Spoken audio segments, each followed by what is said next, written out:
Hi అండి. అందరూ ఎలా ఉన్నారు? నేనైతే బాగున్నాను. మీరు కూడా బాగున్నారనుకుంటున్నాను. నేనైతే ఇలా కిచెన్ క్లీనర్, బాత్రూమ్ క్లీనర్స్‌కైతే ఒక మిషన్ ఆర్డర్ పెట్టుకున్నామండి. ఇదేం ప్రమోషన్స్ కాదండి. మా సొంతంగా మేమే ఆన్‌లైన్‌లో ఆర్డర్ చేసుకున్నామనమాట. ఎందుకంటే కిచెన్ క్లీనింగ్ అన్నప్పుడు బాగా రుద్ది రుద్ది కడగాలి కదండీ! జిడ్డు బాగా ఉంటుంది కదా! ఇంక బాగా చేతులైతే నొప్పిస్తున్నాయని మా ఆయనకైతే చెప్తే, మా ఆయన ఈ మిషన్ అయితే ఆర్డర్ పెట్టారనమాట.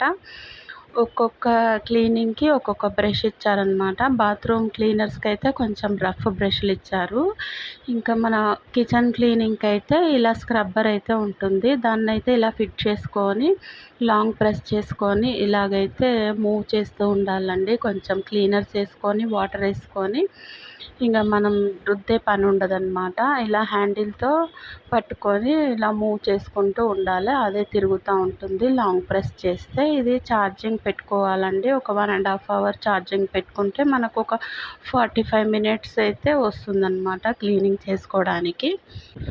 ఇక బాత్రూమ్ క్లీనర్స్‌కైతే కొంచెం లాంగ్ స్టిక్ ఇచ్చారనమాట. ఈ హ్యాండిల్‌కి ఆ లాంగ్ స్టిక్ ప్రెస్ చేసుకొని పెట్టుకొని ఇంకా బాత్రూమ్ క్లీనింగ్ అయితే చేసుకోవాలనమాట.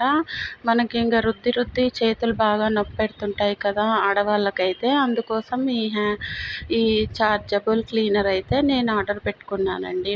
పర్వాలేదండి. ఇంకా మనం ఇలా పట్టుకుంటే చాలు అదే అలా మూవ్ అవుతూ ఉంటుందన్నమాట. ఎంత జిడ్డున్నా కూడా బాగానే క్లీన్ అవుతుంది. ఇంకా నేనైతే దీంతోనే క్లీన్ చేశానన్నమాట.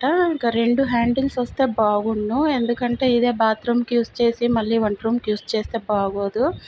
అందుకే ఫస్ట్ వంట రూమ్ క్లీన్ చేసుకున్నాను. ఇంకా బాత్రూమ్ క్లీన్ కూడా చేశాను. బాగానే వచ్చింది అది కూడా. ఇంకా క్లీన్ అయిన తర్వాత ఇలా ఉందండి. నీట్‌గానే వెళ్ళిందనమాట జిడ్డంతా. ఇంకా క్లీనింగ్ అయితే ఇలా అయిపోయింది. చూడండి బాగానే క్లీన్ అయ్యింది. నీట్‌గానే ఉంది. మనకు చేతులు నొప్పి రాకుండా ఉండాలంటే ఇలా చేసుకోవాలి.